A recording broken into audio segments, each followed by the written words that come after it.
кеше Жаңғалада бір бауырыңызбен кездестім.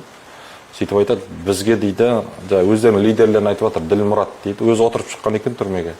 Сол Ділмұрат деген біздің лидерлеріміз бізге ойбай имам Матридиді тыңдама. Олар қабірдің жаңағы сұрағын, қабірдің азабын, рахатын инкар қылады, қайтарады, оны жоққа шығарады.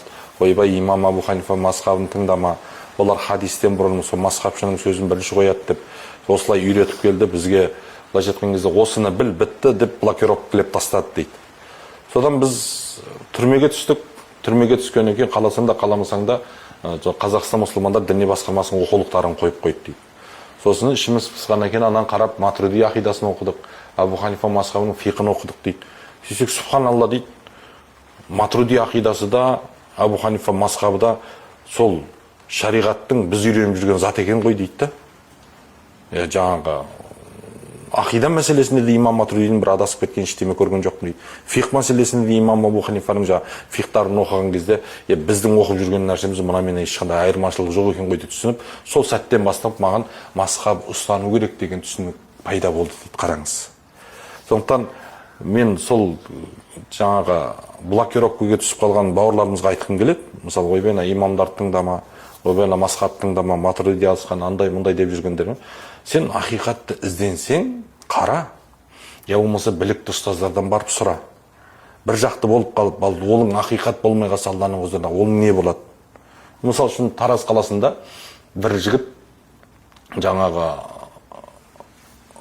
былай жүреді, бір күні қарасаң қолын көтеріп оқып тұрады, бір күні қарасаң Абу Ханифа мазхабында оқып тұрады. Сосын бір күні біздің медресеге келіп, бір ай оған ақидадан сабақ өттік.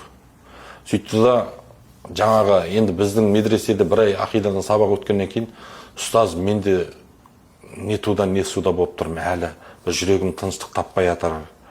Енді бізде енді былайша айтқан кезде бір лидер көріп тұрған жоқ. Сосын кейін кімді тыңдайсың деймін ғой, жан жерінен ұстадым да. Кімді тыңдайсың десем, мен Ерлан Ақатаев ұстазды тыңдаймын дейді. Жақсы. Онда сен Ерлан Ақатаев ұстазға бар, осы сұрағыңды қой. Абу Ханифа мазхабы қандай, имам Матриди ақидасы туралы не айтасыз деп ол кісіден барып сұра дедім. Бір күні қарасам, ана бауырымыз мешітте Абу Ханифа мазхабымен оқып жүр. Сөйтіп шақырып, не болды бауырым десем, ұстаздың алдына бардым дейді. Соң кафеге бардық, екеуміз отырдық. Сол астың соңында осы сұрағымды қойдым дейді. Сол кезде Ерлан Ақатаев ұстаздың айтқан сөзі, бауырым, нағыласың, жан-жаққа шапқылап.